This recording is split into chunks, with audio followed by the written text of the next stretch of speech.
Hi, hello, welcome you all once again in my education channel. This is Garima Mishra. So today we will going to read the first chapter of history of class 9 and the chapter name is The France Revolution.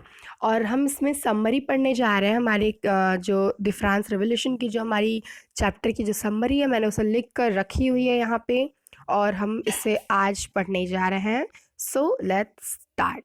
Okay, हमारा first topic में हम ये पढ़ेंगे कि कैसे जो मतलब यहाँ के किंग जो थे वो कैसे थे, उनका नाम क्या था, उनकी लाइफ कंपेनियन का नाम क्या था, उनकी शादी कब हुई थी और वो किस फैमिली से बिलोंग करते थे. Okay, so let's start.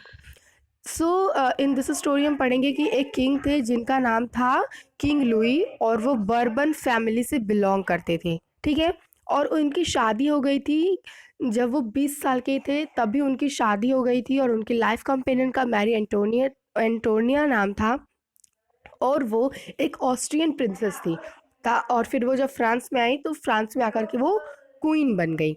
Okay, now next हम सेकेंडली पढ़ते हैं अपना condition of the France.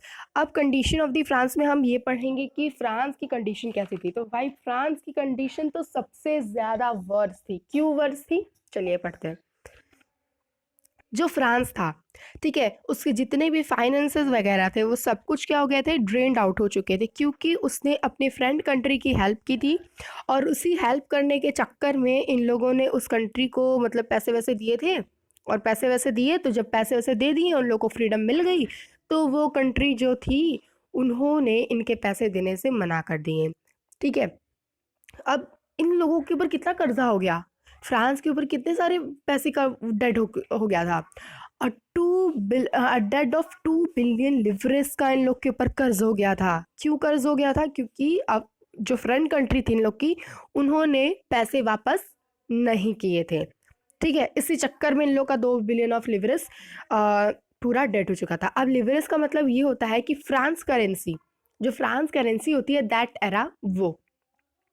Now next हम पढ़ेंगे थर्ड टॉपिक हमारा taxes increase to maintain money condition in the France. Okay, अभी हमने सेकंड में जैसे पढ़ा था कि फ्रांस के ऊपर इतने सारे कर्ज हो गए थे, डेट ऑफ 2 बिलियन लिवरेस के कर्ज हो गए थे इन लोग के ऊपर.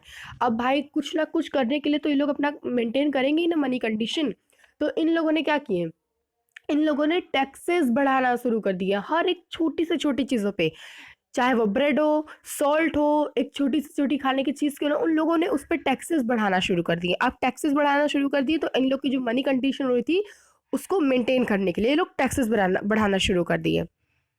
ओके, नाउ नेक्स्ट हमारा फोर्थ है society divided into 3 states. Okay, state का मतलब जैसे हमारे कंट्री में इस कास्ट सिस्टम चलता है, कास्ट सिस्टम है ना, वैसे ही फ्रांस में स्टेट सिस्टम था. तो फ्रांस में 3 टाइप के स्टेट्स होते थे. फर्स्ट क्लर्जी, सेकेंड नॉबिलिटी और थर्ड पर्टिकुलरली एवरीबडी एल्स. ठीक है, तो क्लर्जी में कौन आता था, क्लर्जी में लाइक जो चर्च के फादर होते थे मीन्स प्रिस्ट, चर्च के फादर हो गए और प्रिस्ट, ये लोग आते थे क्लर्जी में. नॉन एक्स नॉबिलिटी में कौन आता था, कोई भी जो कि किंग की फैमिली से बिलोंग करे, अगर किंग की फैमिली से थोड़ा सा भी अगर वो बिलोंग कर जाए ना तो वो नॉबिलिटी में आता था. और थर्ड में कोई भी जैसे कि टीचर्स आ गए, चिल्ड्रंस आ गए और टीचर्स आ गए और जैसे कि कॉबलर्स हो गए और पेंटर और हम कह सकते हैं लाइक बहुत सारे लोग जो कि कोई काम मतलब उन लोगों से क्या लिया जाता था, टैक्सेस लिया. जैसे कि हम टीचर्स हो गए, बिग बिग लैंडलॉर्ड्स हो गए, कॉबलर्स हो गए, वसूली करने वाले जो लोग होते हैं वो लोग भी आ जाते थे इसमें. ठीक है, तो ये लोग क्या होते थे, ये थर्ड स्टेट्स में आते थे. Now next feudal system. What is feudal system, देखो तो इसमें फ्यूडल सिस्टम में क्या होता था कि इन लोगों से जैसे कि इन लोग से एक तो काम भी करवाते थे और काम करवा के इन लोग से टैक्सेस भी लेते थे. कैसे लेते थे, पढ़ते हैं. जो बिग बिग लैंडलॉर्ड्स होते थे वो लोग अपने खेत में खुद काम नहीं करते थे, तो वो लोग पुअर पीपल की हेल्प लेते थे उनके खेत में काम करने के लिए. और जब वो लोग पुअर पीपल उन लोग के खेत में काम करते थे तो करते करते उन लोग से वो टैक्सेस भी लेते थे. जो बिग बिग लैंडलॉर्ड्स होते थे वो पुअर पीपल से टैक्सेस भी लेते थे खेत में काम करने का. एक तो काम करवा रहे पहला और दूसरा की टैक्सेस भी ले रहे हैं उन लोग से काम करवा करके. ये 2 प्रॉब्लम्स वो लोग कर रहे थे. नाउ नेक्स्ट, अब हम आते हैं टैक्सेस में कि यहाँ पे कितने टैक्सेस मतलब हम समझ ही गए होंगे टैक्सेस नाम सुन करके कि टैक्सेस किस चीज़ से समझ में आता है हमें, तो taxes is like a good service tax, ताकि उससे किसी और की हेल्प हो सके। पर यहाँ पे बिल्कुल ऐसा नहीं था, फ्रांस में बिल्कुल अलग था और बिल्कुल अजीब, बहुत ज़्यादा स्ट्रेंज था। इसमें क्या होता था, फ्रांस में जो था कुछ टैक्सेस गवर्नमेंट लगाती थी, मीन्स वहाँ की जो नॉबिलिटी होती थी, और कुछ टैक्सेस जो थी वहाँ की क्लर्जी लगाती थी, मतलब चर्च वर्च लगाते थे। तो यहाँ पे दो टाइप के टैक्सेस होते थे। फर्स्ट टैक्स जो कि हमारी चर्च लगाती थी, उसका नाम था तीथ। तीथ टैक्स जो था वो चर्च के द्वारा बनाया जाता था, जो कि चर्च ऐसा कहती थी कि अगर आप एक पीजेंट हैं और आप जो भी अपना कमाते हैं उसमें का आधा हिस्सा या फिर उसमें का एक हिस्सा, उसमें का आधा नहीं, उसमें का एक हिस्सा आपको हमें कुछ भी करके देना होगा एज अ टैक्स, एक टैक्स मान करके। और सेकंड जो टैक्स थी वो थी टाई, जो कि नोबिलिटी लगाती थी। अब किंग है वहाँ की, तो किंग इज गवर्नमेंट, क्योंकि जो ये स्टोरी है, ये तब की स्टोरी है जब 1943 की शायद मे बी स्टोरी है, आई डोंट नो, बट वही 90 की ही स्टोरी है ये। और 90 की स्टोरी तो ऑब्वियसली उस वक्त कोई भी प्राइम मिनिस्टर या फिर कोई भी रिस्पेक्टेड प्रेसिडेंट या फिर रिस्पेक्टेड प्राइम मिनिस्टर उस वक्त नहीं होते थे, क्योंकि ये 19 की स्टोरी है। सो यहाँ पे ओनली किंग होता था, and king is the government of that country. Okay, so उस कंट्री का गवर्नमेंट ओनली किंग ही होता था। तो नोबिलिटी में किंग आते थे, तो किंग वहाँ के गवर्नमेंट हो जाते थे, तो वो टैक्स लगाते थे, और वो टैक्स का नाम था टाइल। ओके, और उसके साथ साथ ये लोग सॉल्ट पे टैक्स लगाते थे और ब्रेड पे भी टैक्स लगाते थे। ठीक है, अब हम आते हैं, हमारा टैक्सेस खत्म, हमारा 6 टॉपिक खत्म, अब हम 7 टॉपिक पे आते हैं। 7 टॉपिक पे आते हैं, तो 7 टॉपिक पे लिखा है स्ट्रगल टू सर्वाइव। उन लोगों ने कितनी स्ट्रगल की, क्या करने के लिए, सिर्फ और सिर्फ जीने के लिए। हमने आधी स्टोरी पढ़ी, आधी स्टोरी पढ़ के हमें मतलब समझ में हमारी हमने आधी समरी पढ़ चुकी है, और आधी समरी पढ़ के हमें इतना समझ में आ जाता है कि उन लोगों ने कितना स्ट्रगल किया होगा। एक तो टैक्सेस लग रहा है, एक तो उनके अपने खेत में काम भी करवा रहे हैं, ऊपर से टैक्सेस भी कर रहा है, साथ ही साथ डायरेक्ट टैक्स और इनडायरेक्ट टैक्स भी लिए जा रहे हैं। और कुछ टैक्स जो चर्च लगा रही है और नोबिलिटी लगा रही है, और साथ ही साथ इन लोगों से मतलब थर्ड स्टेट्स थे, कोई भी किसी भी तरीके का वो इन लोग वो नहीं करते थे। ये लोग क्या करते थे कि you have to give it to the church या फिर नोबिलिटी, ठीक है, at any cost as a tax. तो ये लोग ऐसा करते थे इन लोग के साथ। तो अब इन लोगों ने बहुत मेहनत की सिर्फ और सिर्फ सर्वाइव करने के लिए, जीने के लिए। ओके, ना नेक्स्ट हम 8th पे आते हैं, इंक्रीज्ड पॉपुलेशन। ओके, अब फ्रांस जो थी वो धीरे धीरे पॉपुलेशन में भी इंक्रीज हो रही थी, क्योंकि फ्रांस एक ऐसी कंट्री जहाँ पे बहुत ही जल्दी रैपिड इंक्रीज होता है, किसमें, पॉपुलेशन में बहुत ही जल्दी रैपिड इंक्रीज होता है। कहाँ में, फ्रांस में। ठीक है, तो अब अगर पॉपुलेशन बढ़ रही है तो ये भी कंफर्म है कि अगर पॉपुलेशन बढ़ रही है तो फूड की भी ज़रूरत पड़ेगी, और साथ ही साथ मनी की भी ज़रूरत पड़ेगी। लेकिन इन लोग के पास सिर्फ पॉपुलेशन ही इंक्रीज हो रहा था, ना ही तो इन लोग के पास मनी पावर थी और ना ही इन लोग के पास फूड पावर थी। क्यों, क्योंकि इन लोगों का जो मतलब जो भी लोग होते थे काम करते थे, अगर उन लोगों का 100 रुपये है तो 100 ही रुपये रहता था, उससे बढ़ता नहीं था।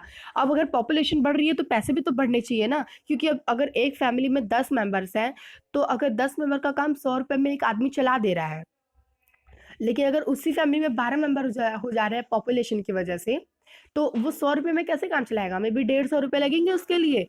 तो वही हो रहा था इन लोग का 100 का, हम एक एग्जाम्पल देके बता रहे हैं कि 100 का 100 ही रह रहा है, उन लोग को उससे बढ़ नहीं रहा था।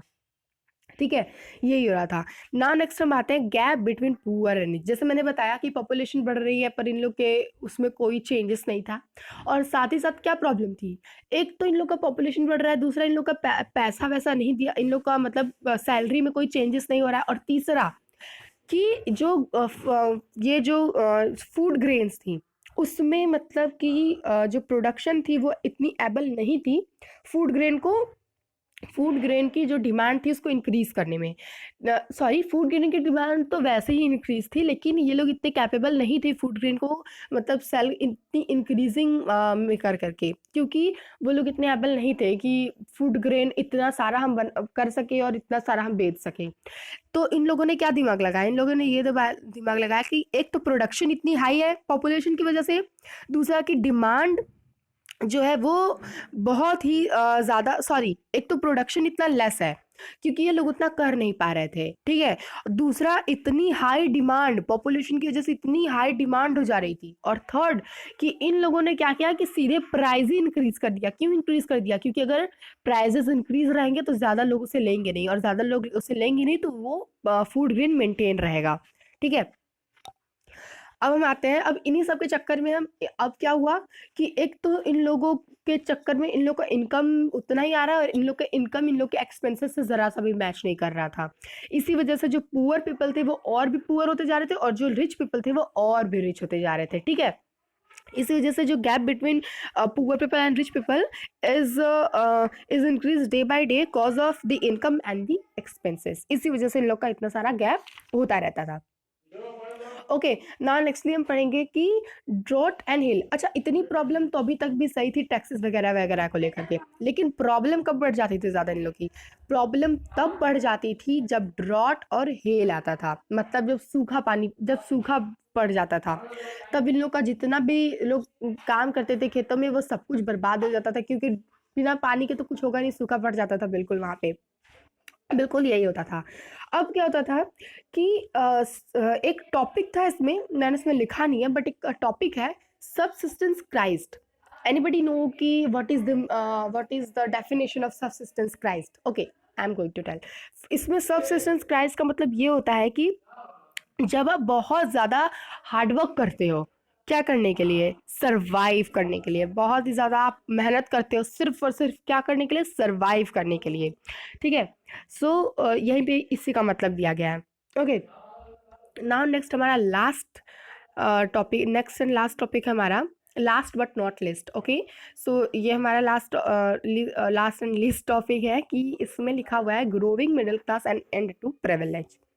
ओके, सो इसमें क्या हो रहा था कि अब मिडिल क्लास हम उन्हें कह सकते हैं जिनके पास थोड़े पैसे हो और थोड़ी एजुकेशन हो। तो बिल्कुल यहाँ पे भी सेम टू सेम था।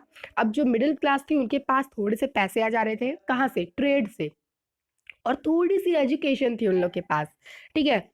और जो मिडिल क्लास फैमिली थी वो टोटली अगेंस्ट थी उन लोगों के, जो लोग ऐसा मानते थे कि जो लोग नोबिलिटी से बिलोंग करें वही किंग बन सकते हैं। सिर्फ इस बात के ये जो मिडिल क्लास फैमिली थी ये टोटली अगेंस्ट थी, क्योंकि मिडिल क्लास का ये मानना था कि हर एक इंसान को चांस मिलना चाहिए किंग बनने का, सिर्फ उसी इंसान को चांस नहीं मिलना चाहिए जो कि नोबिलिटी से सिर्फ बिलोंग करे। क्योंकि फ्रांस में उस वक्त क्या होता था, फ्रांस में 1919 में ये होता था कि जो लोग नोबिलिटी फैमिली से बिलोंग करें उन्हें ही ये लोग किंग बनाते थे।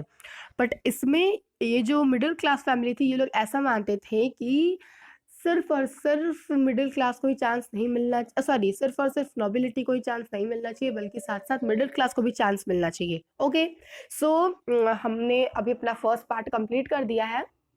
अब अगर आप लोग को सेकेंड पार्ट की नीड होगी so go in my comment section and comment in it. I sure कि मैं उस पर वीडियो बनाऊंगी इसके सेकेंड पार्ट पे। अभी मैंने स्टार्टिंग के 1 to 3 pages he may be count करके इसके पूरी समरी मैंने बनाई है और समरी एक्सप्लेन की है। अगर आप लोग को सेकेंड पार्ट चाहिए तो ज़रूर मेरे कमेंट सेक्शन में जाकर के कमेंट करिए, मैं उस पर ज़रूर एक वीडियो उस पर सेकेंड पार्ट पे वीडियो बनाऊंगी इस चैप्टर के। और अगर आप लोग को मेरे एक्सप्लेनेशन में कोई डाउट हो तो मेरे कमेंट सेक्शन में जाकर के बताएं, I will sure to improve, ताकि मैं श्योर हूँ कि मैं ज़रूर अपनी एक्सप्लेनेशन को इम्प्रूव करूँगी। और thank you so much, keep loving, keep watching. अगर आप लोगों को समझ में नहीं आया हो तो वंस अगेन प्लीज़ मेरे कमेंट सेक्शन में जाकर कमेंट करें। Keep loving and keep watching.